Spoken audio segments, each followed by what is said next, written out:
This is the Chucktown Wind Report Extended Outlook from Tuesday, August the 11th through Friday, August the 14th. So as we get into the dog days of summer during August, we start to see some cooling patterns actually happen. So we've seen a little bit of a cooling pattern this last week where we've gotten temperatures down to the mid 80s and our low temperatures have actually gone down to the low 70s at a couple of points. Kind of refreshing in the morning when you wake up and it's actually cool out.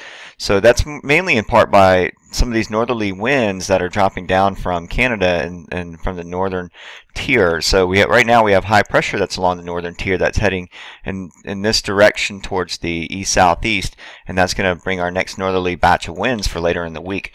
However, right now we have quite a mess lining up for the East Coast for today and even into tomorrow as these low pressures to the north eventually combine these two frontal boundaries into one complete frontal boundary that heads into the mid-state, upstate of South Carolina and very slowly heads towards the coast. So this is all going to happen over the next 48 hours. And normally we have these fronts sort of line up and race towards the coast.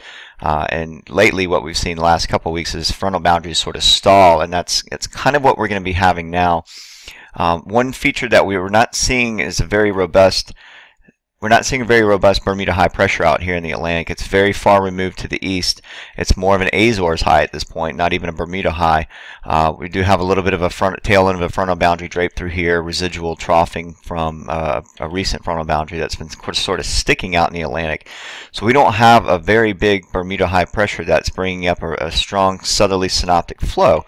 What we have is sort of a coastal synoptic flow from ridging along the coastline from very distant removed high pressure, and this ridge axis probably drifts somewhere over central Florida, and we're not seeing anything of real strength out there, not even enough to call it any type of isobaric. This might be about a 1016 isobar here, but by the time it gets to the coastline you're looking at 1010, 1008 millibars, a very weak southerly flow. So what we have here is we have a lot of troughing inland, and these frontal boundaries are going to join these two right here. It's sweeping up some Gulf moisture, and that is heading from the southwest towards the northeast. These storms, there's some upper level winds that are actually driving the cloud tops in this direction, and we'll look at that in just a little bit. But for right now, what we have to worry about today is a lot of thunderstorming, some severe thunderstorming, especially with high temperatures coming up into the low, at least the low 90s, and some mid 90s may show where the sun is more abundant. So that's going to be our factor for today. So let's take a look at radar. Whoops, let me go back to radar here. Here's our regional radar, and you can see some of this moisture moving in upstate South Carolina, some of it moving across Alabama, Mississippi, and heading towards across Georgia. So that frontal boundary sort of draped right across this direction here, across all the Gulf states and into South Carolina. We're seeing a huge batch of rains and storms develop in the upstate South Carolina. This could be a signature of a mesolow or an area of low pressure that's developed on its own, and that may actually help to connect the two frontal boundaries that are up in that area. So if we look on radar closer to Charleston, we see those rains and storms sort of moving into the upstate towards the midstate and Columbia, and we expect that as the day goes on, this whole area ahead of it should become pretty juicy in the atmosphere.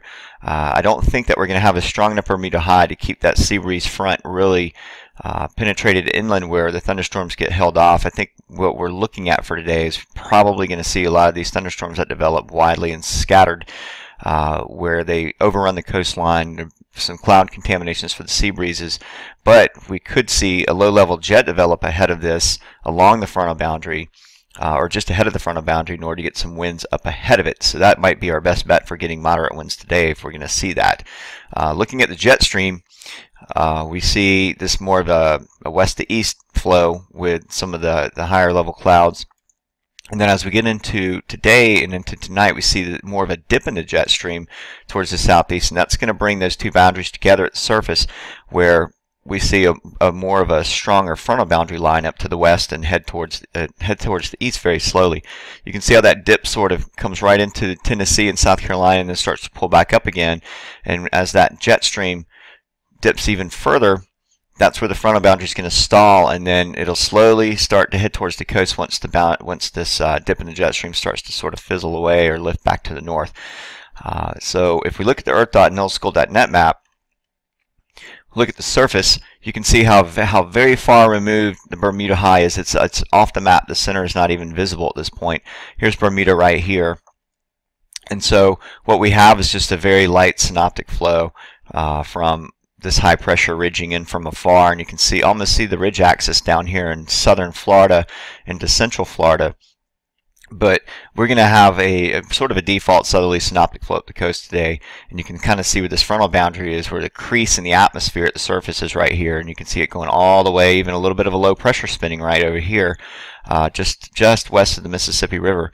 And you can barely see that on the surface map, but this sort of helps you get a guideline of where the frontal boundary is because of where what the winds are doing. The winds are actually shifting in directions.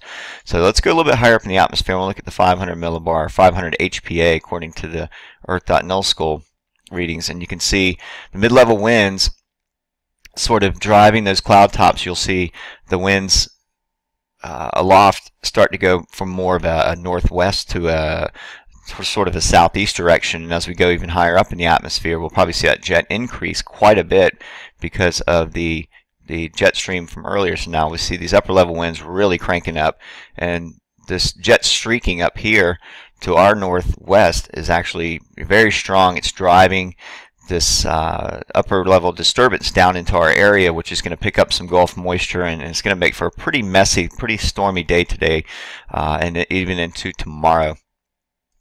So we'll go back to the surface there, and then what I'd like to do is I want to take a quick peek at our local area. So if we look at Datascope from WeatherFlow, we're seeing a little bit of a nocturnal jet still holding on this morning, very early, about 5:10 a.m. We got 13 knots, and if we take a look at the Isle of Palms Pier, here's our nocturnal jet that started up around 3, about 2, somewhere between 2 and 3 a.m.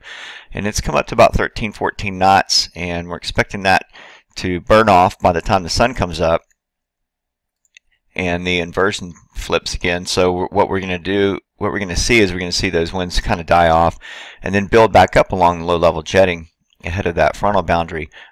So the models are mostly in agreement here, and I'll probably have to agree with them for about a 13 to 17 knot build for today, and we're seeing south-southwest to south-southwest to southwest wind building ahead this afternoon along the daily heating. Now the North American 5K brings it up the highest, and that looks like it's probably sitting at about 16 knots.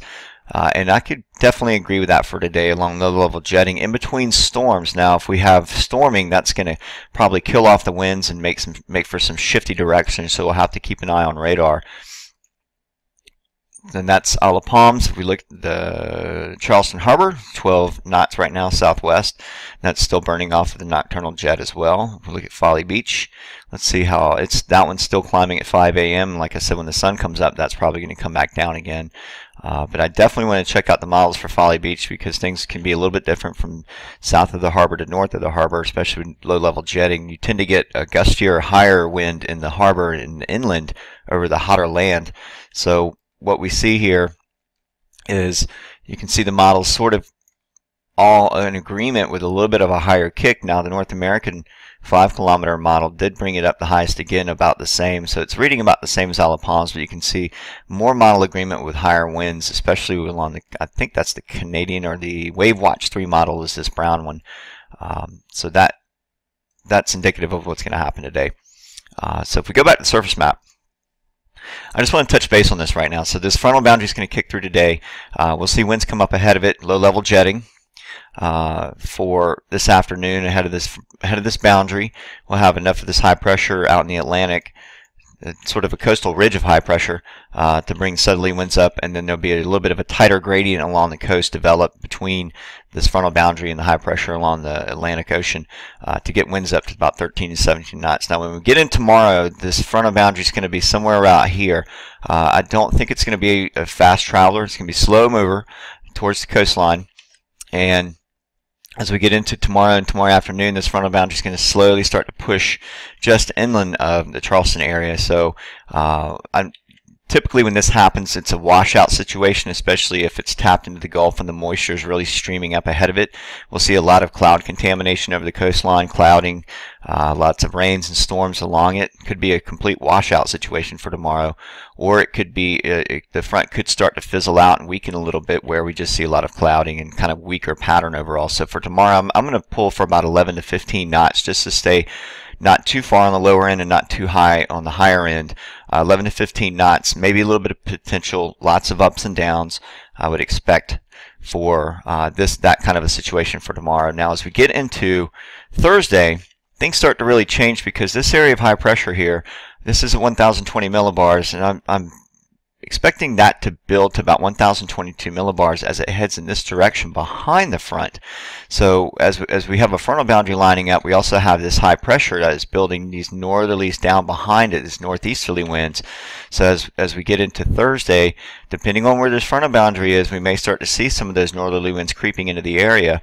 And actually, we may even see sort of a northeast wind or even east-northeast wind start to build in, depending on where this high pressure is. If the high pressure is over Illinois or the Ohio Valley, then we'll see more of a north-northeasterly wind, and that could lean a little bit northeast off the backdoor sea breezing. So sometimes we get that flow. Now as we get, I'd say Thursday, we probably, if we can get that northeast flow, we might start to see a build where this residual troughing off the coastline, once that frontal boundary kicks off into the ocean, it becomes kind of a line of troughing.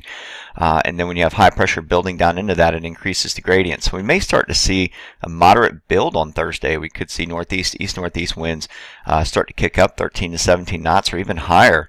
And then as we get into Friday, where this high pressure starts to drift over to straight to our north, over the West Virginia area, it actually starts to build even stronger down into our coastline, where that residual troughing is just kind of all in this area, and that increases the gradient even more. So Friday, we could be looking at a fairly moderate to even somewhat strong flow of 18 to 22 knots. We start getting to the low 20s, and we could even see some mid-20s develop in higher gusts, where you're starting to push the 30-mile-an-hour mark on east-northeast winds.